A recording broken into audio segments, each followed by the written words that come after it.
So the post-World War II order has come to an end. We've seen it. We could probably date that to Putin's invasion of Ukraine in 2022. We no longer have the international order that served the world quite well after the Second World War. Mm-hmm. It's in that context that I think we need to see the relationships in North America, and looking at North America, in fact, as larger than just the three core countries, but rather one that incorporates the Caribbean Basin and Central America, a North America that sees itself as having untrammeled access to the Atlantic, Pacific, and Arctic Oceans. Mm-hmm. So let's think bigger and better about the region we live in.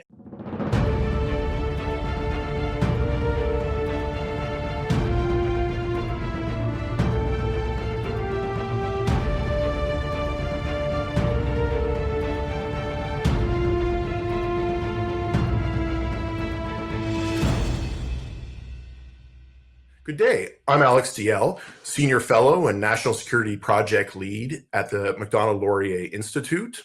Welcome to Inside Policy Talks. My guest today is Mr. Alan Bersin. Alan is going to talk to you today about the US-Canada border and a North American conception of border management and border security. It is certainly the case for Canada that management of the US-Canada border is a primordial foreign policy and even domestic policy issue.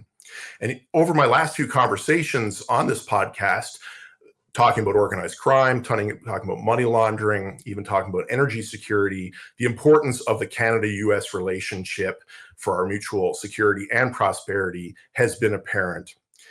And cooperation has come out repeatedly as a theme that these aren't uninational challenges, these are bi- and even trinational challenges where Canada-US cooperation is a key element. Alan brings us an authoritative American perspective on this matter that Canadians really need to hear at this moment.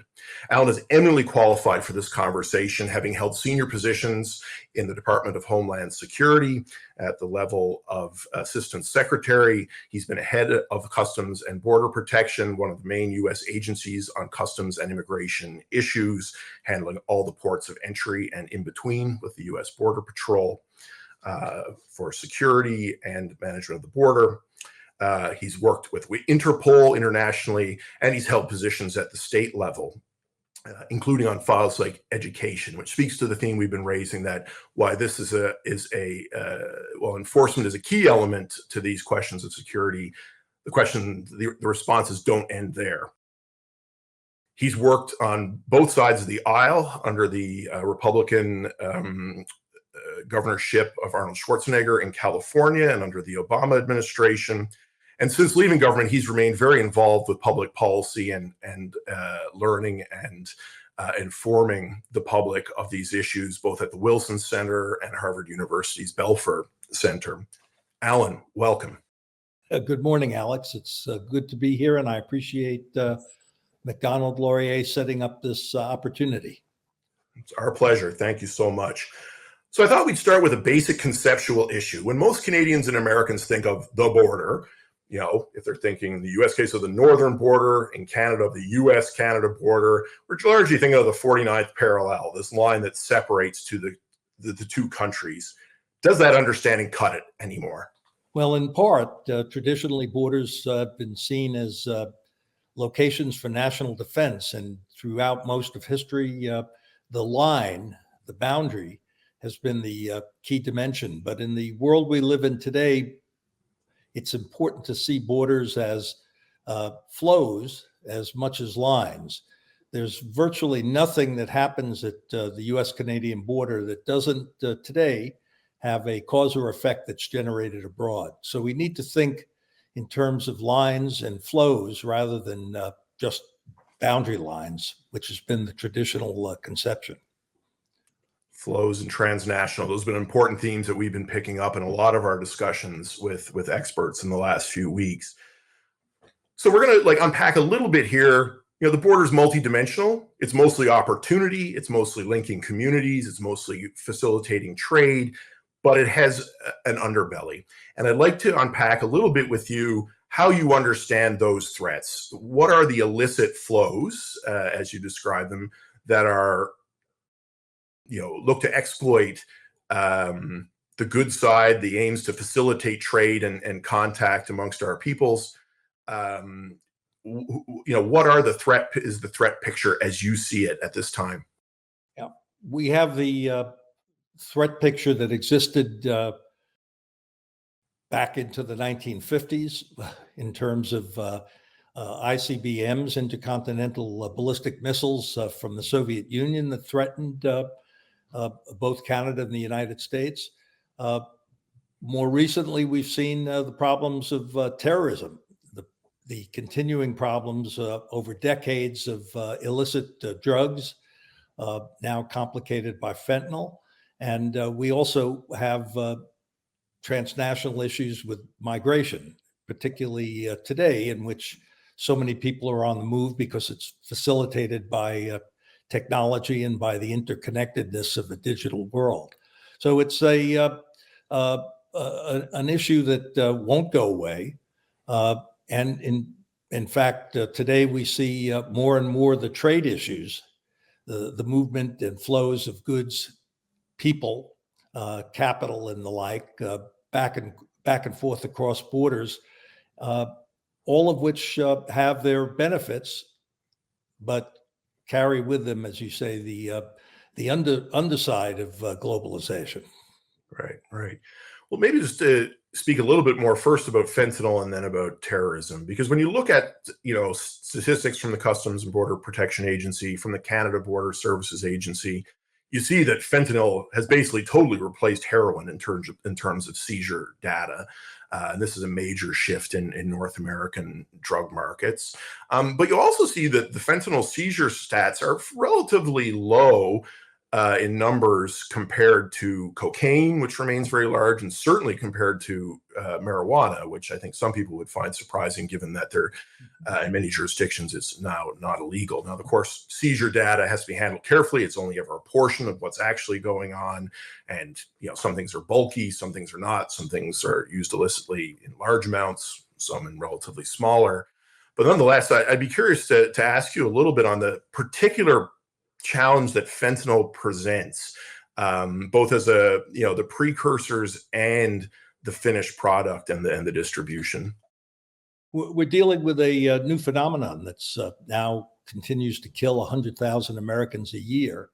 More focus is being brought to it, Alex, but it presents a different challenge to border authorities in two respects. One, we're dealing not with the organic, bulky narcotics of heroin, cocaine, marijuana, but rather a synthetic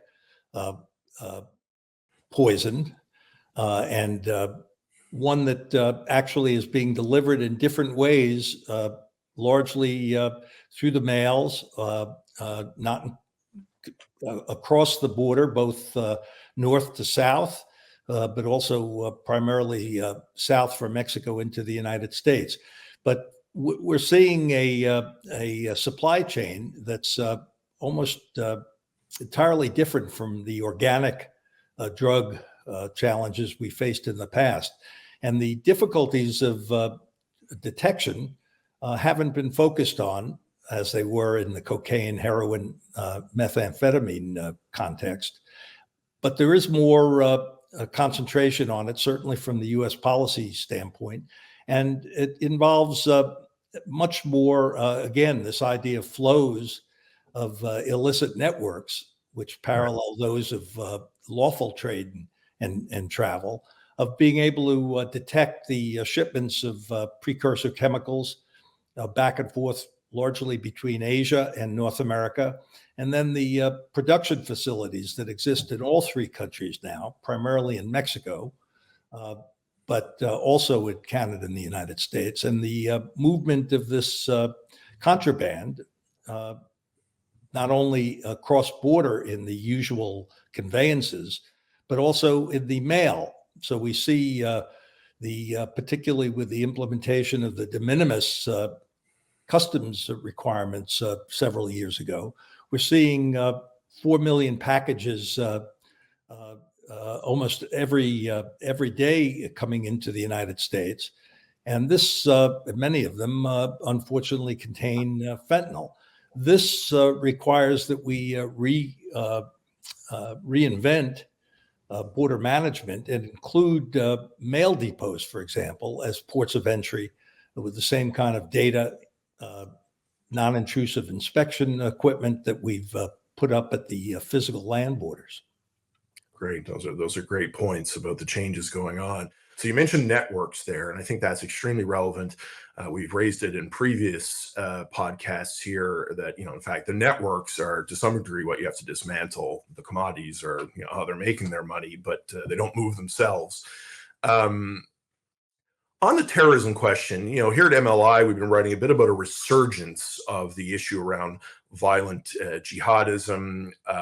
We have a picture with an array of threats, array of terminologies, but it's been very clear in a couple of the recent arrests in Canada that both, one preventing a mass casualty attack in Toronto, another one that looked like it was developing towards a kind of October 7th anniversary attack against the Jewish community in New York. Both of these had cross-border dimensions. So I'd be interested in your view on this, because, for instance, again, if you look at some of the CBP stats, it shows that there's a lot of hits on kind of the terrorist watch lists, extremist watch lists on the Canada-US border.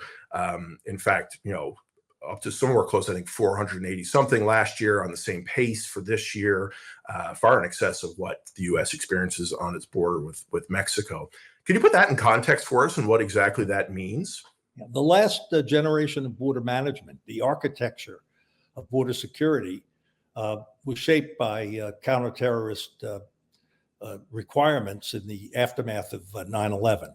And that system, which, knocking on wood, for the most part, has served both countries well, will always be needed. So we're not going to see transnational threats like terrorism or other species of transnational crime disappear.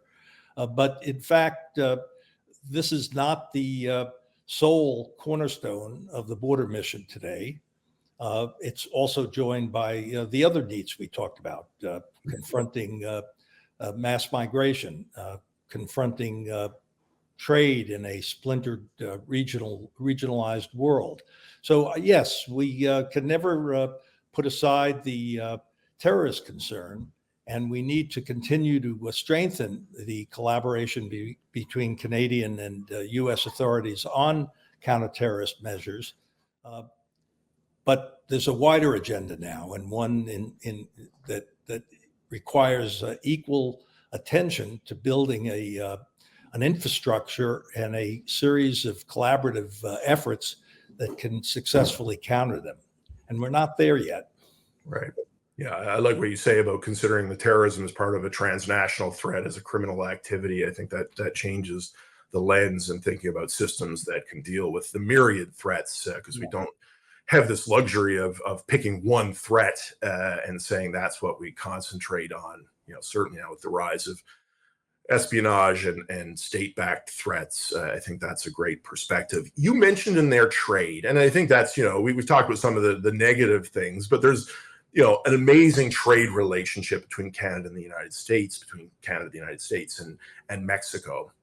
And that's where I'd like to go next, is a little bit, about the question of Mexico in this. So there's a massive legitimate trading relationship here that all three countries' prosperity depends on, and accomplishments we should be proud of, whether it's the US-Canada trade agreement, NAFTA, USMCA, or CUSMA as it's called in Canada more recently. But Mexico features in all of this, good and bad. So I'd love to hear what your perspective is here on how Mexico fits in. Mexico obviously is one of the three core countries of North America, and if I'm correct, the importance of regions in the next generation is going to place a premium on the relationships that we have, both bilaterally, but also trilaterally. So Mexico, the United States, and Canada's trade shared production platform, we make things together rather than trade in traditional ways, has really transformed the scene since the 1990s and is growing as we divide regionally from East Asia and China, for example. This is a magnificent set of assets that we have here in North America that accounts for 30% of the global product output in today's world, just under 20% of world trade. We're up to just over $1.5 trillion in terms of the North American exchange activities under the shared production platform. So I look at the situation, Alex, as one in which Mexico is deeply a partner in that effort. It's something that we need to take into account. And in the United States context, we have been obviously doing that for good and ill for a long time. Mm-hmm. Canada has tended to look at Mexico as potentially intruding on the U.S.-Canadian bilateral relationship. And I think in the future, we're going to need less focus on that and more focus on Canadian-Mexican relationships that form part of this continental future that's emerging among the three countries. For example, Canada today accounts for 70% of foreign investment in Mexican mining activities.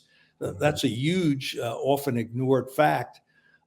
As we move forward and develop this continental future, energy independence is something well within grasp, but it involves not only the traditional hydrocarbon possibilities and potentials of the three countries, but also the green energy, the availability of water power, massive amounts in Quebec and in southern Mexico. This is the perspective that I think we need to adopt going forward with regard to not only trade, but also security and other forms of cooperative action. North America politically has never been popular in any of the three countries for many reasons, starting with our three histories, three currencies, three cultures, and our sense of sovereignty. But the private sector and the NGO sector has built a viable region that we see the economic benefits of, but we also have huge cultural benefits. And whether it's Canadian snowbirds going to Mexico or U.S. citizens relocating to San Miguel de Allende, or 11 million Mexicans living in the United States, both documented and undocumented. This is a shared future, and we need to be more deliberate about it. Right. All right. Maybe I'll jump to this point because you've touched on it a few times. And again, I think it's part of the conceptual framework here. So, trilateral, North American, there's a lot of places where the three countries need to work together. But you've talked to us a couple of times about geopolitical type threats. And, maybe we could talk about geopolitical competitiveness here and how important these supply chains, et cetera, you're talking about are to the kind of most fundamental forms of national and economic security in the sort of, I think you said fractured or fragmented sort of world that we're seeing evolve. Would you care to speak a little bit about, North America and, the borders and how that relates to kind of North America as a geopolitical entity in today's world? Sure. So the post-World War II order has come to an end. We've seen it. We could probably date that to Putin's invasion of Ukraine in 2022. We no longer have the international order that served the world quite well after the Second World War. Rather, we see a splintering of the world order, China pivoting away from the West and vice versa, the development of politically contentious trade issues. All of this is now part of the new world order that's emerging, which is still undeveloped, but definitely underway. Mm-hmm. It's in that context that I think we need to see the relationships in North America, and looking at North America, in fact, as larger than just the three core countries, but rather one that incorporates the Caribbean Basin and Central America, a North America that sees itself as having untrammeled access to the Atlantic, Pacific, and Arctic oceans. So let's think bigger and better about the region we live in, and view it as stretching from Colombia to the Arctic, and from Bermuda in the Atlantic to Hawaii in the Pacific. That, I think, describes the region that is more than well equipped, if it organizes itself, to compete with the rise of China and the splintering, as I say, of relationships, for example, with Russia and Iran and other so-called adversaries that now confront both Canada and the United States. Thanks, Alan. And I will point out that Alan and colleagues at the Wilson Center have done important work on the concept of a North America 2.0, I believe. So we'll include a link to that in the text that goes along with this podcast. So with that, maybe I thought we'd shift gears here a little bit. We've been talking about threats and dynamics, and you've touched on a lot of really important concepts here about flows, networks, supply chains.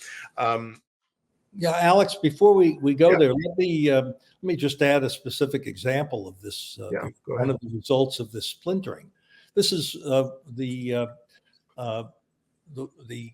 situation that's given rise to the phenomenon of nearshoring, that has huge implications for the shared production platform among Canada, the United States, and Mexico. This notion that we need to bring home strategically important assets, such as semiconductor chips, and be sure that they are being produced much closer to the core economies, but also being produced by friendly suppliers. This is underway most dramatically in Mexico, in states like Nuevo León and Chihuahua, to a lesser extent in Baja California. But it's one that will shape dramatically our economy and our trade relations over the next decade, to be sure. We have to actually collaborate to be sure that the supply chains that are being brought to North America actually meet the security, trade compliance, and human rights requirements that are now in place under the TMEC, CUSMA, and the USMCA. This is a dimension that requires cooperation on data sharing in ways that go considerably beyond what we've even achieved, for example, in the counterterror context, which always needs improvement. Could you talk a little bit more about that? Because that's exactly the transition I wanted to make there. It was a little bit about technology and border management and the structures that are in place and what needs to be done. Not unique to North America, but consistent with this idea that North America is not a popular brand in any of our countries. We need to address the information sharing requirements that are involved in a modern economy and a modern security infrastructure. The same things that divide us on ordinary politics have kept us from sharing information in ways that are really required when you really cannot manage a border or the flows attendant to them unilaterally from any one side. Now, sovereignty concerns have prevented even the closest of countries like Canada and the United States from really sharing fully their information, whether it be on people coming into the country or trade going in and out of our countries. This is understandable given the sovereignty concerns and the proprietary concerns among private entities and the privacy concerns that are of great concern to individual Canadians and Americans. We need to stop thinking in terms of the global data mart or the binational data mart that many people, including myself in the past, have spoken about. Rather, we have to capitalize on the information technologies that are now available Right. with the development of AI and machine learning and the capacity to develop through federated learning techniques, the ability to share risk signal, without actually commingling sensitive data. Now, that sounds like an oxymoron to many people. How do you actually share signal without actually sharing the underlying data? This is the promise of federated learning. Uh, Data remains in their containerized clouds, uh, and does not leave those cloud environments. But yet the search engines that now exist in mechanisms like federated learning can Right. actually go into the silos and extract signal in masked fashion so that you get the benefits of information sharing without the downsides of data commingling. Right. The data sovereignty questions and respect for the different national legal, kind of Mhm. structures, arrangements that are not likely to change very easily, or certainly like that they would align would be a huge challenge. So I think this is a really fascinating area. And so if we think about border management, supply chain integrity, how are we doing here? And by we, it certainly could be Canada and the US, also include Mexico. And I really ask you, not to pull any punches here in terms of the uptake of this technology and where we're at. What's the outlook for what you're talking about? Now, so as regards Canada and the United States, speaking of border management cooperation, frankly, it's as good as it gets globally. Right. It needs to get better, and it needs to continue to get better to deal with the emerging threat environment and the new trade compliance regulatory system that's being implemented in North America. Right now, for the most part, in Canada and Mexico, those trade compliance measures are matters of law, but not of operational reality. That is to say, for example, the amount of the number of shipments that enter Canada and Mexico, and to a lesser extent the United States, remain tainted with forced labor. This is the legacy of the first phase of globalization that we've just lived through and is now coming to an end. So I think, as I said, between Canada and the United States, as good as it gets. Mhm. But it needs to get better, and can only do that by deepening what is a tremendously strong relationship, but one that really ends up creating common operating pictures because we have the common risk signals from all of the data that's available. Mexico raises a series of different issues, principally migration management ones with the United States. But the same is true with respect to Mexico. We need to see security and trade compliance as continental challenges that can be dealt with through collaborative activity, some dual binational, but some trilateral, that Right. put us in a position to develop increasingly a perimeter security uh, around that region of North America, starting with the core countries, but expanding out to the other region, parts of the region that I alluded to, and in the Atlantic, the Pacific, and the Arctic in particular. hmm No, it's an important pan North American perspective. I'll say again. You've given us some really great stuff here, Alan. And one thing we generally try to do is, get to some kind of concrete takeaways. If you were to if you had the opportunity to sit, in a few months, as we talked before the show, Canada will certainly have an election in the next year and a bit, maybe sooner. We'll see U.S. presidential elections this fall. Mexico has a new administration coming in. If you could say, imagine sitting before three governments, the heads of three governments, what would be the two or three things that you would, like them to see as, points of action in the coming years? So the first goes to national defense. It seems to me that we need to recognize, as we did during the 1950s, that we face a new kinetic threat, principally from China, but not exclusively so, and that the weapons systems that have developed in the last 2 decades really have rendered many of the defense mechanisms that we have less than completely secure from the standpoint of what we need to develop. Right. So the kinds of thoughts that led to NORAD, to the creation of NORAD in the 1950s, that's still operating very strongly in Colorado Springs, needs to be extended to, in my view, invite Mexico into the combine, not only as an observer, but as a principal player in this.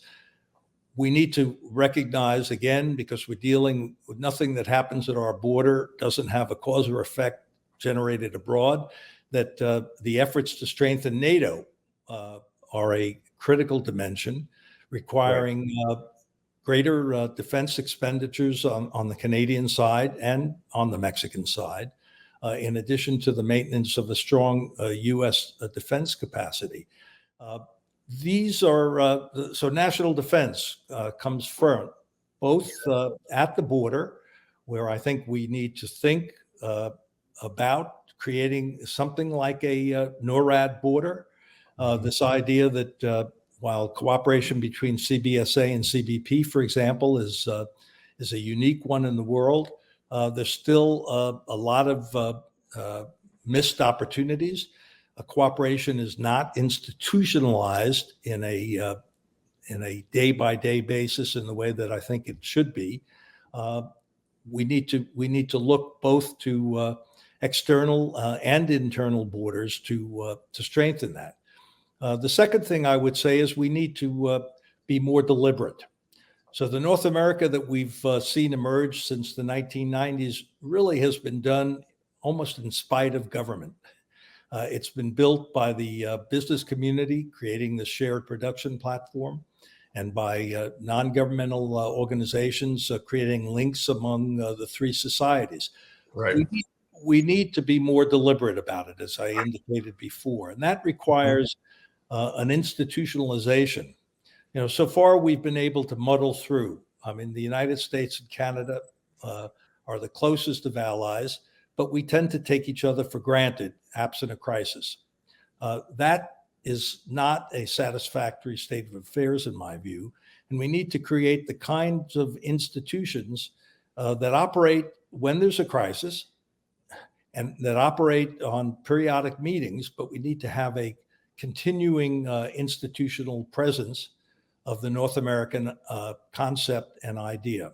And third, we need to continue doing what we're doing so well on the economic front. We need to avoid the Buy American and substitute that with Buy North American. We need to continue to exchange data through federated learning systems so that we can share risk signal and not violate sovereignty principles on information sharing.